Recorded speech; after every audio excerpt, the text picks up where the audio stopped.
Buenas tardes, soy Sergio Sarmiento. Lo primero que les puedo decir es que yo no estaba en la lista de candidatos para la elección judicial. Yo sé que había muchos, estaban cientos, miles, pero no, yo no era uno de esos. Segundo, quería compartirles, antes de empezar a hablar un poquito del tema que nos ha convocado aquí, que hace algunas semanas recibí una llamada un poco misteriosa, una llamada telefónica. Me dicen, pues es que quieren hablar con usted, me dice mi asistente, sí, pero ¿quién es? Es que no me dijo, y bueno, a ver, pásemelo. Entonces tomo la llamada y me dicen, oiga, ¿qué pensaría usted? ¿Le gustaría asistir a la próxima conferencia de Compact y Profit?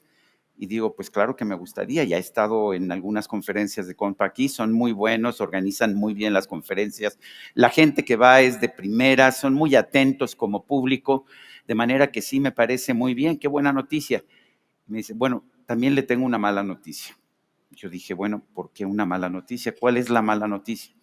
Mire, no quería decírselo, pero le va a tocar ya hasta el final, cuando todo el público esté cansado, después de que han estado no sé cuántas horas escuchando a otros conferencistas. Y por supuesto que eso me preocupó un poco. Ya me ha pasado alguna vez en una conferencia, que estaba yo dando la conferencia y de repente, pues que se me duerme un señor en la conferencia. Sí, así que le vamos a hacer, pues así pasó. Pero no crean que eso era lo que más me preocupaba, el que se hubiera dormido este señor. Es que roncaba muy duro. Y eso sí era un problema, era un poco molesto. Imagínense tratando de hablar y que el señor esté roncando. Entonces yo dije, yo puedo resolver este asunto. Y entonces me le quedo viendo al señor de junto y le digo, oiga, oiga. Sí, me dice, ¿quién yo? Sí, sí, sí, usted. Me dice, bueno, ¿qué cosa? Le digo, ¿puede ayudar a despertar al señor de junto? Se me queda viendo así como si fuera Vicente Fox. ¿Y yo por qué? Usted lo durmió, despiértelo usted. Bueno, yo les pido por favor que no se queden dormidos. Si se quedan dormidos y los aburro un poquito, pues nada más les pido no roncar porque tenemos información importante. Estamos viviendo un momento realmente significativo para nuestro país. Es un momento histórico y los momentos históricos son buenos a veces, pero también son malos en otras ocasiones. Y en este momento las presiones que está sufriendo México vienen en parte de fuera y en parte de dentro. Por eso hay que echarle un vistazo a todo el panorama que estamos viviendo en estos momentos en nuestro país. Parece ya mucho tiempo, pero apenas en septiembre del año pasado concluyó el sexenio de Andrés Manuel López Obrador, un sexenio muy abrupto, con muchas conferencias de prensa mañaneras, por supuesto, con muchas ocurrencias, me parece que un sexenio muy complicado en muchas cosas, pero ahora ya estamos en otro gobierno. Claudia Sheinbaum ha empezado su proyecto de gobierno a partir del 1 de octubre del año pasado, pero no son fáciles las cosas que le están tocando vivir a la doctora Sheinbaum. Vamos a echarle un vistazo tanto a la política interna como a la política externa y sobre todo también a los temas económicos que son tan relevantes para el público que se ha reunido en esta conferencia de Compaquí. Vamos a echarle un vistazo al Producto Interno Bruto. Esto es el Producto Interno Bruto ya en el primer trimestre del 2025. A propósito, yo sé que no todo el mundo es economista aquí. Recuerdo en alguna ocasión que una persona se puso de pie en una conferencia y me dijo, a ver, yo no entiendo esto del Producto Interno Bruto, el PIB, ¿qué es el Producto Interno Bruto? Bueno, déjenme empezar diciéndoles lo que no es el Producto Interno Bruto. El Producto Interno Bruto no es la acumulación de todos los políticos de un país, no es la suma de todos los políticos de un país, es la suma de todos los esfuerzos productivos que hacemos los que estamos aquí, los que están afuera, de quienes venden comida en un restaurante, de quienes dan clases en una escuela, de quienes de una manera u otra se esfuerzan y realizan una actividad productiva en el país. Si sumamos todo eso, tenemos el Producto Interno Bruto. Y el Producto Interno Bruto es lo que nos dice, pues, ¿dónde estamos económicamente? Bueno, aquí les traigo las cifras trimestrales del Producto Interno Bruto de los últimos trimestres. Vean ustedes cómo tuvimos, bueno, aquí estamos desde, ya ven, ya ni me lo sé de memoria mis cifras. Esto es a partir del 2021. Tuvimos una caída muy fuerte en el 2020 con la pandemia, seguramente a todos ustedes les tocó casi todas las empresas de México sufrieron problemas en ese entonces. Empezamos después a tener una recuperación, tuvimos una recuperación, pero en los últimos trimestres, de hecho, hemos tenido un desempeño bastante desigual. De hecho, en 2024, en el último trimestre del 2024, tuvimos una baja en el Producto Interno Bruto de 0.7%, estas son las cifras anuales, y no habíamos tenido una baja desde el tercer trimestre del 2021. En el primer trimestre del 2025 estamos empezando con una pequeña mejoría, pero sigue siendo una mejoría bastante pequeña de tan solo 0.2%. Pero hay que recordar que las cifras del Producto Interno Bruto son globales y no consideran que pueda haber, por ejemplo, un incremento en la población. Si consideramos el incremento que hemos tenido en la población, las cifras son distintas. Y esto, bueno, son cifras que vamos a ver en un momento más, pero déjenme darles aquí un pequeño resumen de lo que hemos acumulado en cifras del Producto Interno Bruto.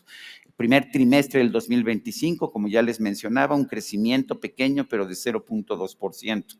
En 2024, cuando ya sumamos los 4 trimestres, recordemos que en el último hubo una contracción de 0.7, pero cuando sumamos los 4 trimestres, creció la economía el año pasado 1.2%. En el sexenio de López Obrador tuvimos un crecimiento ya en los 6 años de 5.3%. Ustedes dirán, bueno, no está mal, López Obrador prometió 6%, ¿no es así?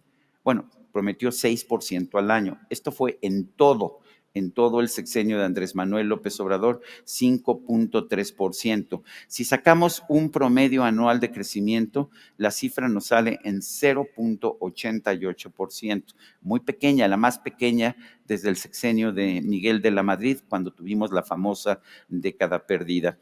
Pero si consideramos que hay un crecimiento anual de la población de 0.9%, pues tenemos que llegar a la conclusión de que en realidad no crecimos nada en términos per cápita, en términos de riqueza por población en el sexenio pasado. Esta es una herencia que Andrés Manuel López Obrador le está dejando a la doctora Claudia Sheinbaum.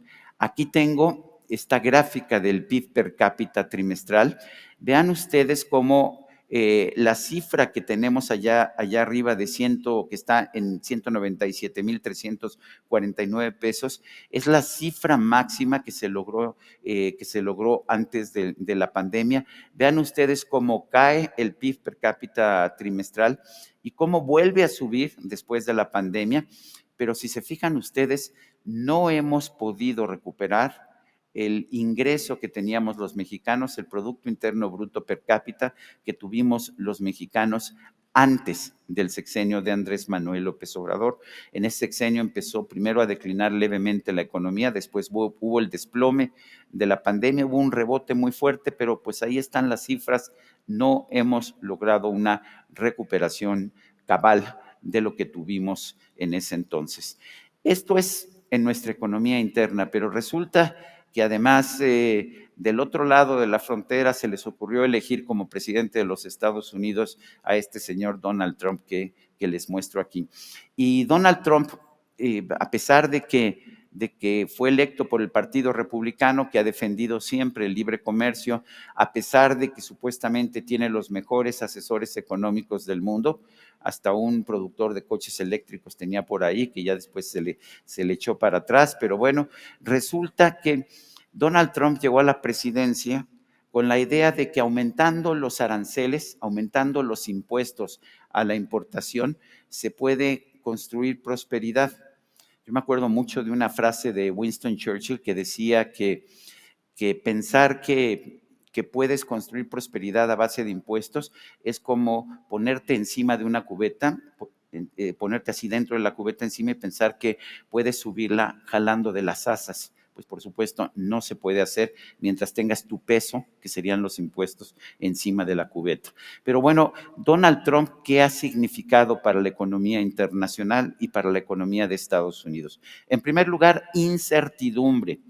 No es nada más el hecho de que está impulsando medidas como los aranceles que son negativas para su economía, para la de Estados Unidos y para la de todos sus socios comerciales. Está, de hecho, generando incertidumbre. De hecho, un periodista del Wall Street Journal inventó el lema hace apenas unos días de que Trump es un taco president, un presidente de taco. Ustedes se preguntarán por qué. Pues porque Trump always chickens out.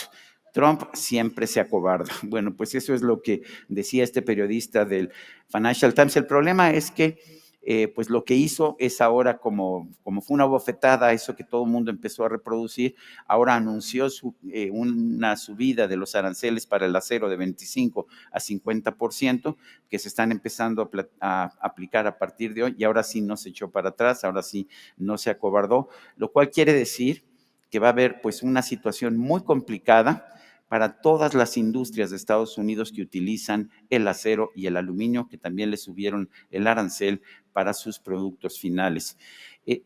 Debemos esperar aumentos de precios en los Estados Unidos por la aplicación de aranceles. ¿Cuál es la consecuencia inevitable de la aplicación de impuestos en cualquier economía? Por ejemplo, en México, que tenemos los mayores impuestos de Norteamérica en los combustibles, pues el resultado es que la gasolina en México es 50% más cara que en Estados Unidos, a pesar de que somos un gran productor de petróleo. Pero en fin, en Estados Unidos, con estos impuestos, con estos aranceles, va a haber un aumento de precios. Pero para México la situación va a ser peor, porque los aranceles pueden llevar a la destrucción de producción en México, y por supuesto eso sí tiene un impacto muy directo sobre la economía de nuestro país.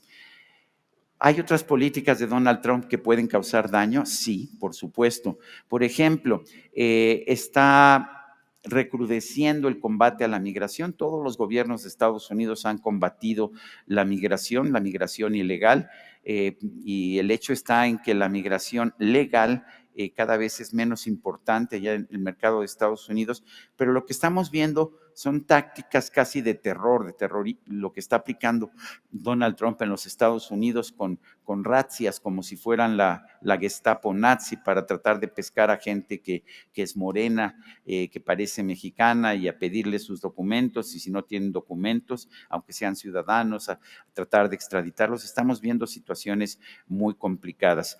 Y hay otro punto que me parece muy significativo. El expresidente mexicano López Obrador decía que en México no hay fentanilo, que en México, gracias a una exitosa política de abrazos y no balazos, habíamos logrado controlar a los cárteles de la droga. Solo que pues las cifras no lo muestran así, y ¿saben qué? Donald Trump tampoco lo está aceptando, e incluso dice que hay una colusión entre el gobierno federal mexicano y los grandes cárteles de la droga de nuestro país. Ahora, todo esto significa también amenazas. Por ejemplo, Trump ha amenazado con que puede mandar tropas estadounidenses a territorio mexicano a detener a criminales en nuestro país. Y si lo sumamos al tema de los aranceles, al tema del combate a la migración, pues vemos situaciones muy complicadas. Este mes pasado, el mes de mayo, se desplomaron las remesas de los mexicanos en Estados Unidos a México en 14%. Es la mayor cifra de la historia de un desplome, y esto en parte significa que los mexicanos allá tienen miedo de la situación que se está generando allá en los Estados Unidos. ¿Cuáles han sido las respuestas de la presidenta Sheinbaum? Que en términos generales ha sido bastante cautelosa. Y con un personaje como Donald Trump, con la fuerza que tiene militar y económica Estados Unidos, sí creo que vale la pena ser cauteloso. Pero ¿cuáles han sido sus respuestas?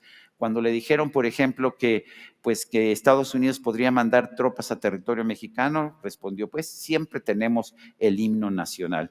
O sea que si llegan las tropas de Estados Unidos y nosotros nos ponemos les cantamos, a ver, sí conocen la tonada, ¿verdad? Mexicanos, en fin, si les cantamos esa cancioncita, pues las tropas de inmediato se van a detener, porque se van a ver realmente abrumadas por la emotividad de los mexicanos. También ha propuesto una enmienda constitucional que diga que los otros países tienen que respetar nuestra soberanía.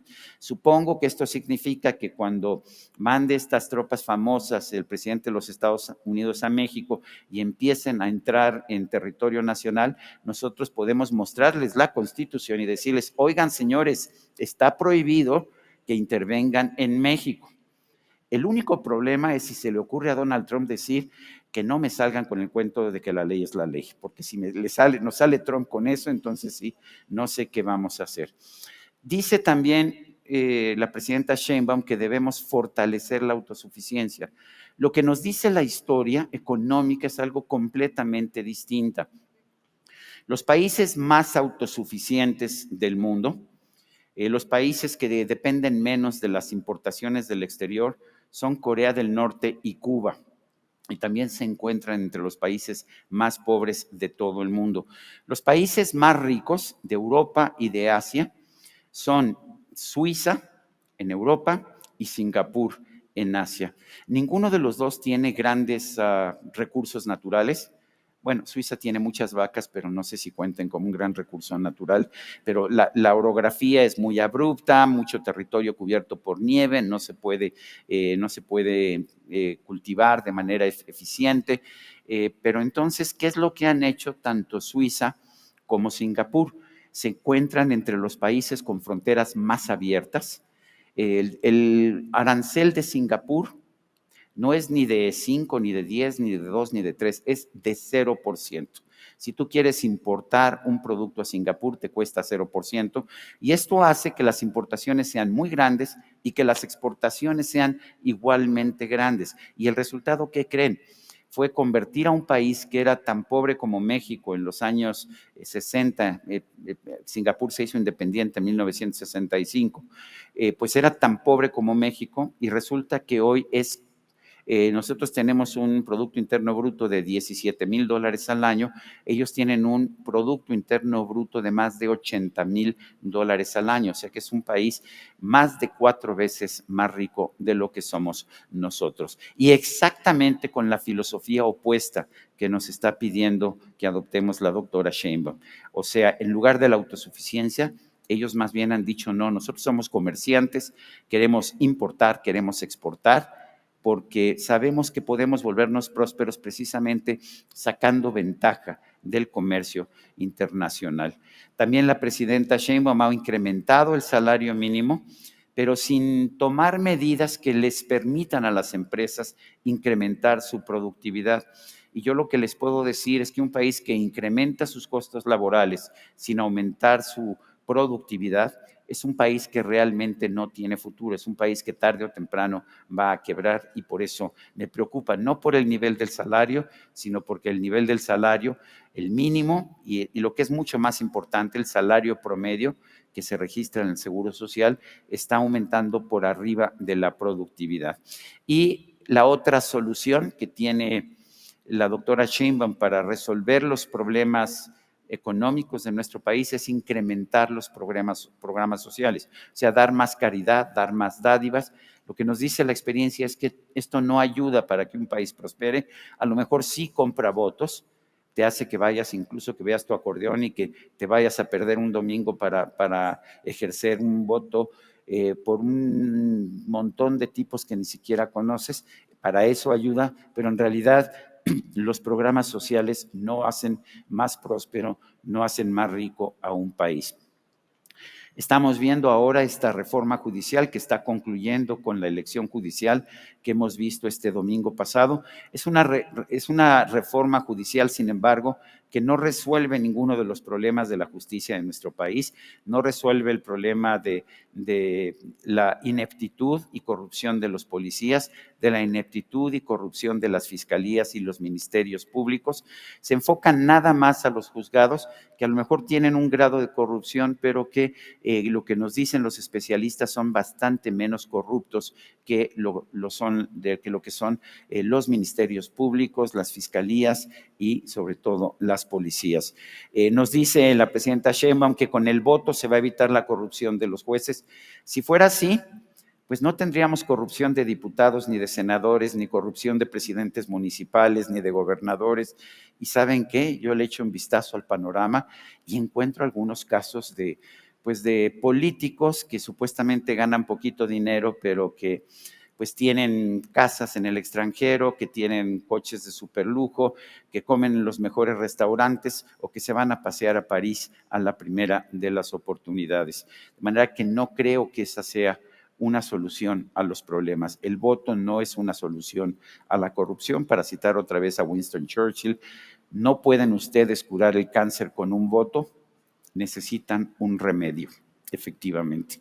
Otro problema que estamos viendo es que tanto López Obrador como Claudia Sheinbaum están concentrando otra vez toda la actividad energética de nuestro país en dos monopolios públicos, Pemex y la Comisión Federal de Electricidad. Usualmente, si tienes un monopolio, pues estos monopolios se vuelven rentables porque estás haciendo a un lado la competencia. Lo peor de todo es que tenemos dos monopolios que son tan ineficientes que los dos perdieron dinero en el primer trimestre de este año, los dos perdieron dinero en el sexenio de Andrés Manuel López Obrador, a pesar de tener un monopolio. Y yo, la verdad, pienso que el dinero se debe usar para otras cosas y no para subsidiar a empresas públicas ineficientes. Esto me preocupa también. Vemos también que en lugar de imitar lo que hacen los países que le dan un mejor nivel de vida a su población, nosotros lo prohibimos. Está el caso del fracking, la fractura hidráulica. Si vemos nosotros las cifras de producción de petróleo en Estados Unidos, nos vamos a dar cuenta que en los años 70 y 80 había llegado al nivel más bajo de la historia allá en Estados Unidos, la producción, cuando nosotros estábamos produciendo más. México era un gran productor de petróleo, en Estados Unidos estaba cayendo la producción y nosotros estábamos exportando petróleo crudo a Estados Unidos porque estaba cayendo la producción. Pero las tecnologías están cambiando porque se está agotando el petróleo que es fácilmente conseguible. Nosotros seguimos explotando petróleo en aguas someras y en cambio Estados Unidos cambió una tecnología de fractura hidráulica de piedras sedimentarias a partir de los años 80 y 90. ¿Y saben lo que ha pasado? Que la producción petrolera de Estados Unidos se ha multiplicado por 3 y por 4 veces, mientras que la nuestra ha caído en más del 50%, 50, 60%, dependiendo del mes. ¿Y por qué está ocurriendo esto? Bueno, nosotros seguimos insistiendo en producir petróleo donde ya hay cada vez menos cantidad de petróleo y Estados Unidos está produciendo en las grandes llanuras de Texas, de Oklahoma, está produciendo a través de fracking. Esto es, inyecta agua a las piedras sedimentarias y de ahí saca los hidrocarburos. El presidente López Obrador dijo que eso no se podía hacer en México, uno, porque es contaminante, porque lo que dijo es que esto genera contaminación de los mantos freáticos, de los mantos de agua. ¿Qué nos dice la ciencia y qué nos dice la historia? ¿Saben cuántos casos de contaminación de mantos freáticos hay en Estados Unidos después de más de 30 años de producir petróleo a través del fracking? Cero. ¿Saben cuántos casos tenemos nosotros en la sonda de Campeche de contaminación de agua de mar por el trabajo en las aguas de la sonda de Campeche por parte de Pemex? Pues cada semana tenemos alguno, pero además nos los están ocultando. Hace poco hubo uno en Dos Bocas, que es en Paraíso, Dos Bocas, donde está precisamente la nueva planta de producción de gasolina, que no produce gasolina, de petróleos mexicanos, pues se produjo una fuga bastante considerable. Nunca nos dijeron cuánto, nunca nos dijeron la causa, lo ocultaron todo, pero los pescadores de ahí sí saben que uno, los peces estaban muriendo y dos, que les prohibieron salir a pescar. Entonces ellos sí saben que sí hubo contaminación. Lo que nos dice la historia es que toda producción de petróleo puede ser peligrosa. Hay que tener tecnologías que no lo hagan peligroso, pero pues en México lo que estamos haciendo es prohibir el uso de tecnologías más avanzadas. También decía López Obrador que no podíamos usar agua porque en México hay muy poca agua, en Coahuila, por ejemplo, donde hay mucho yacimiento de petróleo crudo en roca sedimentaria. ¿Y ustedes creen que en Texas o en Oklahoma hay mucha más agua de la que hay en México? Pues por supuesto que no, es exactamente la misma cantidad. Lo que no le dijeron al presidente López Obrador es que desde hace 30 años el agua que se utiliza en la fractura hidráulica, en el fracking, se recicla. Entonces el agua se inyecta, se recoge, se utiliza otra vez, se utiliza otra vez, se utiliza otra vez. Pero pues el problema es que cuando tomas decisiones por ocurrencias y no le prestas atención a los científicos o a los ingenieros que saben de lo que están hablando, pues no vas a llegar a ningún lado. Bueno, ya hemos llegado al punto también de prohibir el maíz transgénico, más el presidente López Obrador diciendo, es que esto es para cuidar la salud de los mexicanos. El maíz transgénico se ha usado en Estados Unidos, en Canadá, en Argentina, en Brasil, en Sudáfrica, casi en muchísimos países del mundo desde hace también 30 años o más.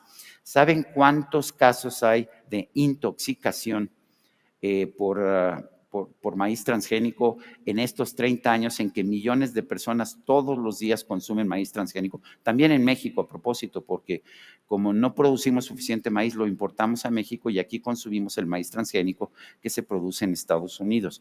No hay un solo caso de una intoxicación, no hay un solo caso de un problema de salud.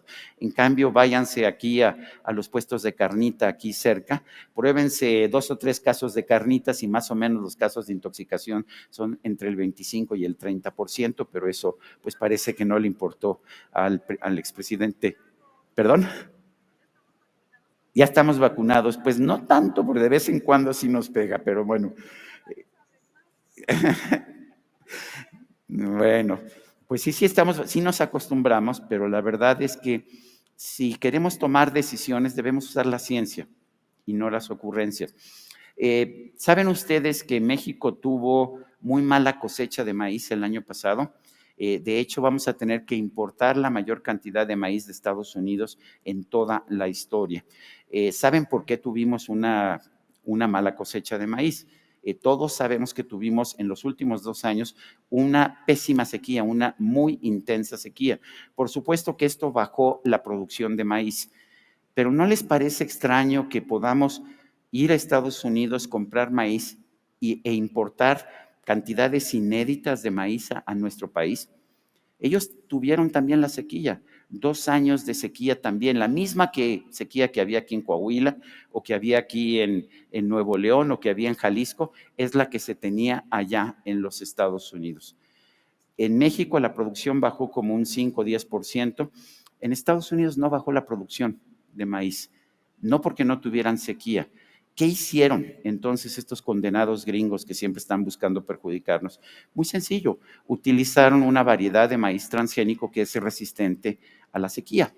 Y entonces la caída de su producción fue realmente muy pequeña porque el maíz que estaban utilizando puede aguantar muchos más meses sin tener irrigación. Y bueno, nosotros estamos prohibiendo constitucionalmente el maíz transgénico. Lo que estamos haciendo, igual que lo que estamos haciendo con el fracking, es condenando a las generaciones futuras pues a importar buena parte del maíz que comamos se va a importar de Estados Unidos, buena parte, vamos a empezar a importar petróleo crudo de Estados Unidos, yo calculo en unos 10 años más. Todo eso lo vamos a hacer porque hemos tenido políticos que han tomado decisiones que nos afectan en lugar de tomar decisiones que nos beneficien. La Secretaría de Educación Pública, de Hacienda y Crédito Público nos está ofreciendo en sus criterios la previsión de que la economía de México va a crecer entre 2 y 3%. Estos eran los criterios que dio a conocer a fines del año pasado.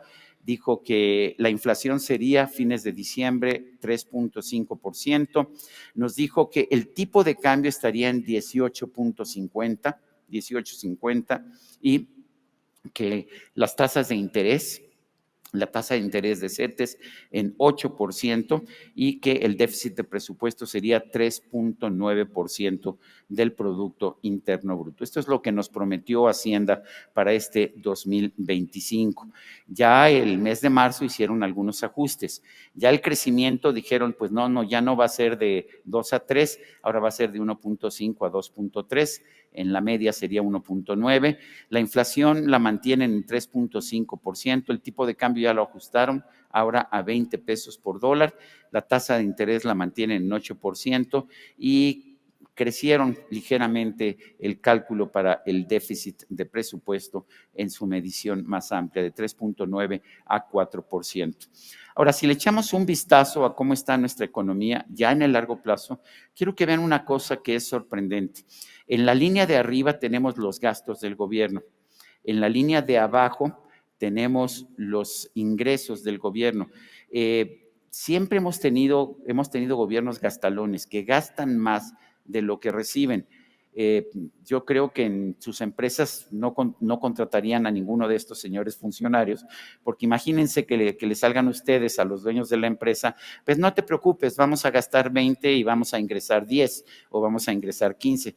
Pues si ustedes están haciendo los presupuestos y le dicen eso a sus jefes, ya me imagino cuánto tiempo van a mantener su trabajo. Pues eso es lo que está haciendo el gobierno. Aquí tenemos cifras en porcentajes del Producto Interno Bruto. Y una de las cosas que quiero que vean es cómo ha crecido el gasto del gobierno. Han crecido los ingresos, pero siempre nos hablan de los ingresos. Nunca nos hablan de lo mucho que ha crecido el gasto, que era de 19% del Producto Interno Bruto y que en estos momentos está en 30% del Producto Interno Bruto. Y si se fijan, inquietante cómo la diferencia entre el ingreso y el gasto, a pesar de que nos dicen constantemente que los del SAT son muy buenos, son muy cobrones, cobran muy bien, perdón, los señores del SAT, pues la verdad es que cada vez tenemos un déficit que aumenta nuestra deuda. La deuda pública, la deuda del sector público, esa que dijo López Obrador que no había aumentado, aumentó de 10 billones de pesos con B, o sea, millones de millones, 10 billones en 2018 a 17.5 billones al término del sexenio de Andrés Manuel López Obrador. Entonces nos dicen, no es que no ha aumentado la deuda, bueno, nada más aumentó 75%, pero bueno, cada quien tiene la forma de ver las cosas como las quiere ver. Tipo de cambio, este es el dólar contra el peso. Aquí tengo la gráfica de los últimos 5 años. Esto es una gráfica que es inversa de alguna forma. Cuando la gráfica está alta, quiere decir que el peso está devaluado. Ahí en 2020 llegó a estar a 22.5, 22.50 por dólar. Y sí se fortaleció durante buena parte del sexenio de Andrés Manuel López Obrador.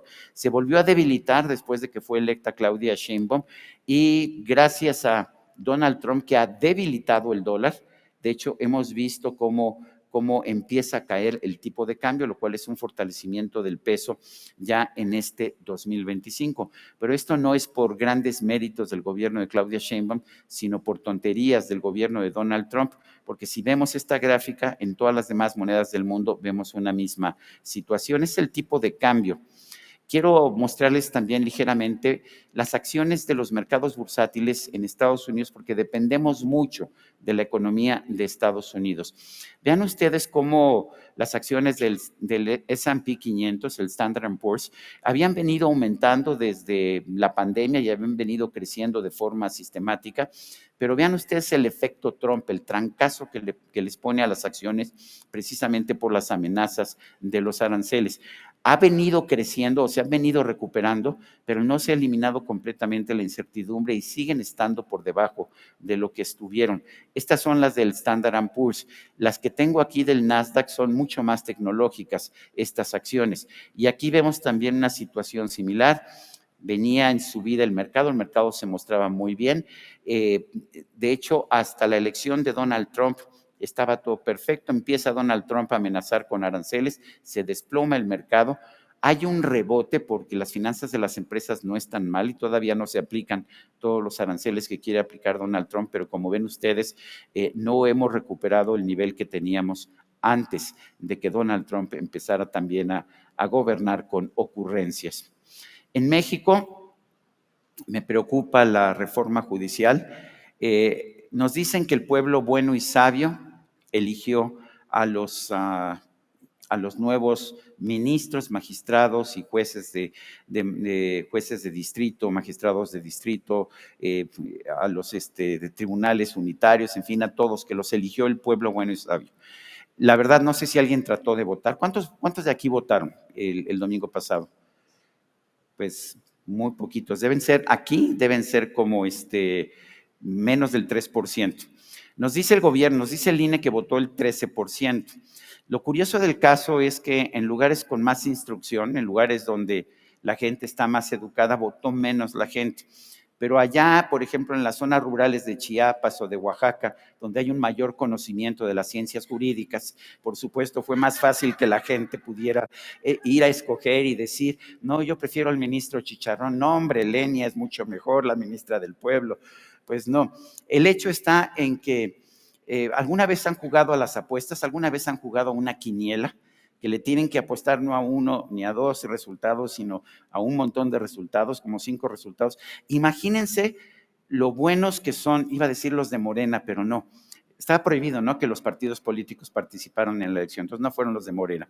Pero pues estos fantasmas que prepararon los acordeones desde antes de las elecciones, qué tino tuvieron, ¿se fijaron?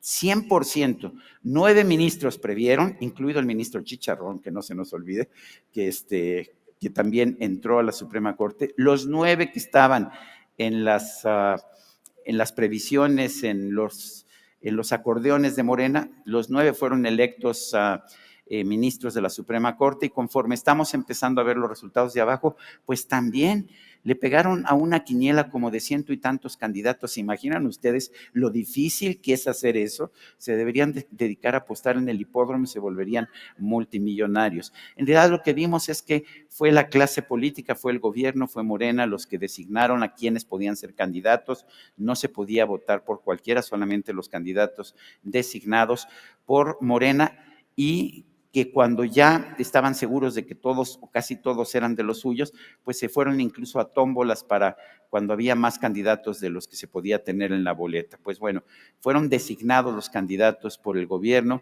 Las elecciones fueron absolutamente manipulables, lo vimos a través de estos famosos acordeones. Vimos también que y eso es lo que más me preocupa, se está creando un tribunal de disciplina cuya función es llamarle la atención o sancionar o incluso proceder penalmente y meter en la cárcel a los jueces que tomen decisiones que no le agradan al gobierno. Además, al contrario de todo Estado de Derecho, en todo el mundo donde hay un Estado de Derecho, los acusados de algo siempre tienen derecho a un tribunal de primera instancia, pero después a apelar. Eso lo vemos en todas las instancias jurídicas del mundo, siempre tienes derecho a apelación. Entonces, si tu tribunal de aquí te nombró, te hizo culpable, te determinó que eres culpable de una acusación, siempre puedes ir con otro tribunal de gente quizás más preparada y argumentar tu caso. Bueno, aquí las decisiones del Tribunal de Disciplina son inatacables. El último tribunal que yo conozco que tenía decisiones inatacables fue el Tribunal de la Santa Inquisición. De manera que yo creo que podemos llamar a este Tribunal de Disciplina como el nuevo Tribunal de la Santa Inquisición, y se podrán imaginar, de por sí los jueces fueron seleccionados para ser cercanos a Morena, pero además van a tener a este inquisidor ahí viendo qué decisiones toma. Pues ¿cuántos creen ustedes que van a salirle al presidente o a la presidenta con el cuento de que la ley es la ley? Pues ¿cuántos se van a atrever? Me parece que pocos o ninguno. Lo peor de todo es que sí hay razones para pensar que este país necesita una profunda reforma del sistema de justicia. Sabemos que, para empezar, que las policías son corruptas, sabemos que los ministerios públicos son corruptos, sabemos que el 95% de los delitos no son castigados nunca, no llevan nunca una consignación y a una sentencia. El 95% de los delitos, en algunos delitos es hasta el 99%. Sabemos que la gente, cuando la asaltan, cuando la vejan, cuando la golpean, prefiere ya no ir al Ministerio Público. No tiene nada que ver los jueces. A propósito, no vas al Ministerio Público, uno, porque sabes que pueden estar coludidos con los criminales, y dos, porque te vas a pasar no sé cuántas horas en el Ministerio Público y no va a servir absolutamente de nada más que para llenar unos papeles que ahí se van a quedar almacenados. Entonces, la justicia es uno de los grandes problemas de nuestro país, pero no se ha hecho ningún esfuerzo por resolver este problema de justicia. Nos dicen las autoridades que ha bajado el número de homicidios. pues qué bueno que esté bajando el número de homicidios, pero también quienes llevan estas estadísticas nos están diciendo, bueno, ya no hay tantos homicidios, pero desaparece más gente. Ya desaparece más gente, ahora ya no sabemos qué pasa con la gente. O sea, ya no hay un cuerpo, no se puede decir esto es un homicidio, pero la gente desaparece más. Nos decía el presidente López Obrador que no nos preocupáramos, que todo esto se resolvía con abrazos y no balazos, pero la verdad es que no ha ocurrido. Y por otro lado, ha surgido una droga que es realmente mucho más poderosa y mucho más rentable desde el punto de vista del narcotráfico, que es el fentanilo. Y esto genera pues problemas nuevos, problemas, grandes retos en materia de la justicia. Y les puedo decir a ustedes que esto no se resuelve ni prohibiendo el fentanilo a nivel constitucional, lo cual es una tontería porque el fentanilo es un analgésico, el más poderoso que hay. Se necesita para tratar operaciones, para tratar enfermedades muy dolorosas, particularmente el cáncer terminal. Y al prohibir el fentanilo, pues estás generando una escasez artificial de fentanilo. Pero también lo que me preocupa de este tema es que los jueces no tienen nada que ver con el tema de fentanilo, más que cuando muy de vez en cuando les llega un caso, pero quienes están coludidos con los cárteles de la droga, de los cárteles de fentanilo, son las policías, ya sea locales, estatales o las policías federales, y también los ministerios públicos son los que pueden hacer algo. Los jueces que pues no pintan absolutamente nada en ese sentido. Quiero echarle un vistazo crítico a las cifras cuando nos dicen es que hay un menor número de homicidios. Yo le agradezco a Eduardo Rivera que hace estos estudios acumulados de cuántos homicidios hay, ve las cifras todos los días y las va acumulando. Vean ustedes estas cifras. En el sexenio de Vicente Fox tuvimos el número de homicidios dolosos fue de 60,280. En el de Felipe Calderón, vean cómo aumenta durísimo. Sí es cierto que la guerra contra las drogas de Calderón generó un repunte en los homicidios, subieron a 120. Con Enrique Peña Nieto subieron a 156. Pero el presidente, expresidente, bueno, Claudia Sheinbaum le dice el presidente, ¿no? Entonces me imagino que sigue siendo el presidente. Pero el presidente López Obrador tuvo 201,155 homicidios dolosos en su sexenio. Con Claudia Sheinbaum llevamos 17,937. Pero vean los desaparecidos. 967 con Fox, 17,266 con Calderón, 32,992 con Enrique Peña Nieto, 55,178 con López Obrador y 9,257 con Claudia Sheinbaum. Lleva poquito de gobernar. Pero aquí la pregunta es si han bajado los homicidios, ¿dónde están los desaparecidos? Son 55,000, no son poquitos. Estos son personas que han desaparecido y que no han sido encontradas, ni ellos ni sus cuerpos. Si se encuentra el cuerpo, se reclasifica como homicidio. Si no se encuentra el cuerpo, siguen estando como desaparecidos. Esto es lo que tenemos y no son cifras realmente para enorgullecernos. Estos son los números diarios.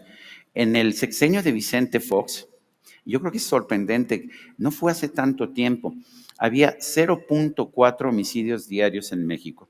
Perdón, 27,5 homicidios diarios y 0,4 desapariciones diarias. En el de Calderón, 54,9 homicidios diarios, 7,9 desapariciones diarias. Con Peña Nieto, 71,2 homicidios dolosos diarios, 15,1 desapariciones diarias.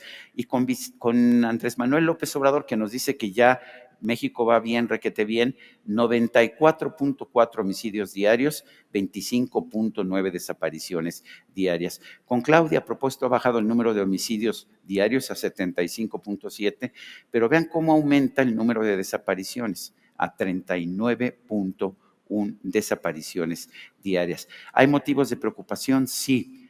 Y la reforma judicial no toca nada que ver, no tiene nada que ver con las soluciones para darnos a los mexicanos una mayor seguridad.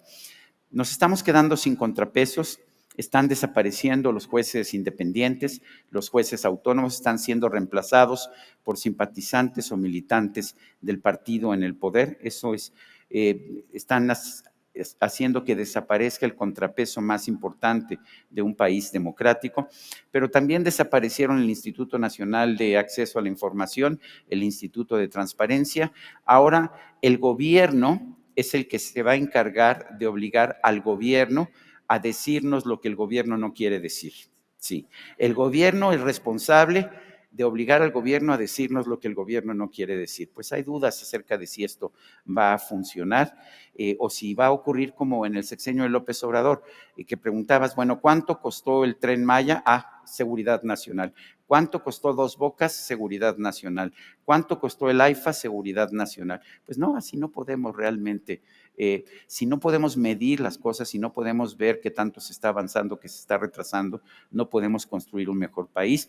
Desaparece la Comisión Regulatoria de Energía, que era la que regulaba de forma independiente el mercado de energía para que los grandes monopolios como Pemex y la Comisión Federal de Electricidad no abusaran. Pues no, ya esto no ocurre. Y la verdad es que el INE ya ha sido cooptado. El INE fue independiente mucho tiempo, el IFE lo fue con anterioridad. Eso permitió que tuviéramos alternancia de partidos en el poder durante mucho tiempo, pero el nuevo INE, como hemos visto ya, vota siempre a favor de las posiciones del gobierno, siempre a favor de las posiciones de Morena. Durante un cuarto de siglo, México vivió lo que podríamos llamar una situación de normalidad en el mundo. No es que el país fuera perfecto, porque hay que recordar una cosa, ni la democracia ni las instituciones de un país democrático nos van a construir un país con eterna felicidad. Si ustedes ven, incluso en los países más democráticos del mundo, siempre hay problemas, siempre hay tensiones, eso es normal. Pero los países democráticos tienen una serie de instituciones que permiten que haya contrapesos al poder central. Si ustedes, dice la presidenta Claudia Sheinbaum que ahora somos el país más democrático del mundo. Si yo veo las cifras de las organizaciones internacionales que miden la calidad de democracia en el mundo, nos vamos a dar cuenta de que no, el país más democrático del mundo, según unos, es Dinamarca, el país más democrático del mundo, según otros, es Noruega, no es México, y México, desde el inicio del sexenio de Andrés Manuel López Obrador, ha venido cayendo en las listas, está en la lista de The Economist Intelligence Unit en el lugar número 90, en la lista de la Universidad de Wolfsburgo está en el número 86, en fin, México ha venido cayendo. Pero podemos decir que durante un cuarto de siglo, de 1994 al 2024, vivimos con una democracia con reglas similares a las de los países avanzados. En realidad aquí son más bien un poquito más de un cuarto de siglo, estamos hablando de 30 años. Pero es muy importante que tuviéramos esas reglas, porque hoy estamos regresando a un régimen de concentración de poder y eso, por supuesto, debería ser preocupación para todos los mexicanos. Vean ustedes este índice de calidad de la democracia.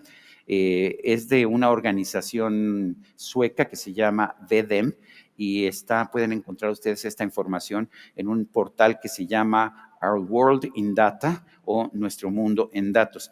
Vean ustedes cómo siempre tuvimos una pésima calificación. Aquí 1, que es lo que estaría hasta arriba, sería la mejor calificación como país democrático. 0 es que no hay absolutamente ninguna democracia. México siempre ha estado muy bajo, pero vean ustedes cómo a partir de los años 90 empezamos a subir, principios del siglo XX, y tuvimos alternancia de partidos en el poder, que es la prueba de fuego de cualquier democracia.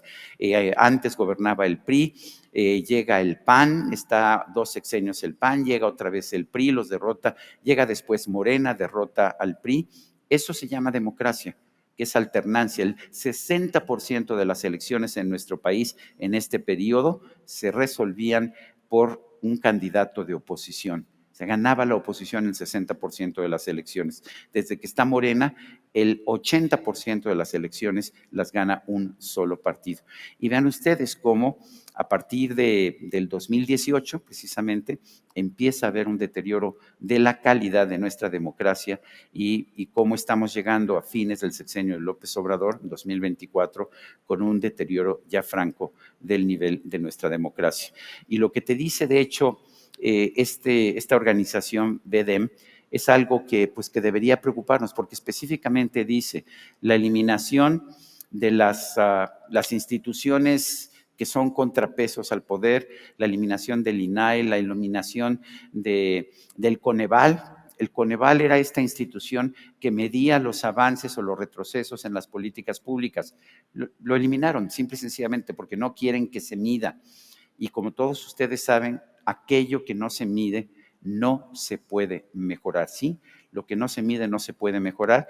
Si quitan el Coneval, ya no vamos a tener forma de saber si estamos avanzando, si no estamos avanzando en el tema de la aplicación de políticas públicas. Reparten mucho dinero, pero no sabemos si el dinero va realmente a los más necesitados, no sabemos si haya gente que tenga 2, 3, 4 o 5 tarjetas del bienestar, no sabemos si se están manipulando estas tarjetas. Todos esos criterios que son indispensables para medir la calidad de una política pública simple y sencillamente no se están aplicando.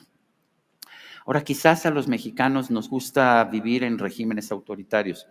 Yo recuerdo que hay mucha gente que se siente a veces incómoda con la libertad o se siente incómoda cuando tienes una situación en la que no hay un solo partido político que llegue y te diga, pues hasta pueden votar. Un gran escritor mexicano escribió este párrafo que me parece muy importante para reflexionar el día de hoy. Salvo los interregnos de anarquía y guerra civil, los mexicanos hemos vivido a la sombra de gobiernos alternativamente despóticos o paternales, pero siempre fuertes. Sí, yo diría con excepción, este autor estaba pensando con excepción del momento en que se colapsaba un gobierno en México, por ejemplo, los conservadores allá en la década de 1850, o cuando se colapsó originalmente el gobierno de Porfirio Díaz y tuvimos a Francisco I. Madero como presidente, pero con una presidencia muy, muy débil. Pues la verdad es que los mexicanos siempre han recurrido a los gobiernos fuertes. Las palabras son de Octavio Paz, de un ensayo que vale la pena leer ahora, lo escribió en 1978, pero se llamaba El ogro filantrópico. Y cuando él hablaba del ogro filantrópico, se refería a este gobierno del PRI de los años 70, que era a un mismo tiempo una dictadura, porque era una dictadura. Mario Vargas Llosa la llamó la dictadura perfecta. ¿Por qué era la dictadura perfecta? Porque no tenía que recurrir a la represión constantemente, sino nada más de vez en cuando. ¿Y qué hacía mientras tanto? Pues les daba dinero a los periódicos, les daba dinero a los grupos, a los líderes de los grupos sociales, compraba a los líderes de los sindicatos, compraba a distintos grupos de la sociedad. Y esto hacía que este ogro, porque era un dictador, porque tomaba todas las decisiones, porque tenía elecciones y nunca perdía una elección, porque el PRI cuando no ganaba arrebataba, pues por eso era un ogro antidemocrático. Y sin embargo era un ogro filantrópico, era un ogro que sabía repartir dinero, que sabía comprar voluntades. De alguna manera, pienso yo que Andrés Manuel López Obrador está tratando de reconstruir ese régimen del ogro filantrópico en el cual él ingresó a la política y que sigue recordando con mucha nostalgia. Por eso, en un principio trajo a su partido, pues a muchos de los políticos de aquel entonces, de los años 70, que habían sido todos miembros del PRI. Si vemos a Morena hoy, es una combinación extraña entre viejos priistas y muchos de los grandes líderes de Morena en estos momentos, desde Ricardo Monreal, Alejandro Armenta en Puebla, Adán Augusto López, todos ellos fueron priistas y autoritarios. Y por otra parte, un grupo de activistas de izquierda estudiantil como Claudia Sheinbaum, que curiosamente es difícil entender por qué han aceptado esta extraña mezcolanza, esta extraña alianza, excepto por el hecho de que el poder es muy embrujador, el poder te atrae, el poder atrae, aunque no debemos de olvidar lo que decía el político y escritor inglés Lord Acton: el poder corrompe, el poder absoluto corrompe absolutamente. México no va a desaparecer. Hemos tenido muchísimos malos presidentes, Bueno, tuvimos a Echeverría, tuvimos a López Portillo, tuvimos presidentes que no tenían el valor de enfrentarse a los grandes problemas, como Miguel de la Madrid. Tuvimos presidentes que mandaban matar gente, tuvimos presidentes que cometieron gravísimos errores en lo económico, en lo político y en lo social. Tuvimos presidentes que hicieron reformas que a mi juicio fueron correctas, como Carlos Salinas de Gortari, pero que eran corruptos en lo personal y en lo familiar. De manera que tenemos muchas críticas que hacer a los políticos del pasado. Pero ¿qué nos dice la historia? Uno, que México no se va a ir fácilmente, México no va a desaparecer. Hemos sobrevivido a gobiernos autoritarios, hemos sobrevivido también pues, a gobiernos más que autoritarios, a gobiernos ineptos. Sin embargo, esto no significa que no debamos hacer notar. Yo creo que hay que entender que estamos terminando un periodo en que hemos tenido una democracia relativa con contrapesos al poder y con alternancia de partidos. Y eso es algo que ya no vamos a tener en los próximos años. Yo no sé si el régimen de Morena dure 5 o 10 años o 20 años o 70 años como el régimen del PRI. Lo que sí me queda claro es que va a empezar un periodo largo de un partido único. Estamos viviendo un punto, pero no es un punto seguido, estamos viviendo un punto y aparte en la narración. Pero la narración es muy clara. Siempre hay una nueva historia, siempre hay un nuevo capítulo. Esto es como una buena serie de televisión. Espero que en el capítulo de mañana nos vaya mejor. Muchas gracias por aquí, por favor, por traerme aquí. Muchas gracias a ustedes por toda la atención que me han dado. Gracias porque nadie se durmió, eso es muy importante, nadie se durmió, por lo menos nadie roncó, y yo la verdad es que estoy muy contento. Ojalá que esta presentación nos haga reflexionar, porque yo no sé ustedes, yo no tengo otro país al que irme, yo aquí me voy a quedar a dar la batalla hasta el fin de mi vida. Ojalá que ustedes también y que todos juntos podamos construir un México mejor. Muchas gracias y hasta pronto.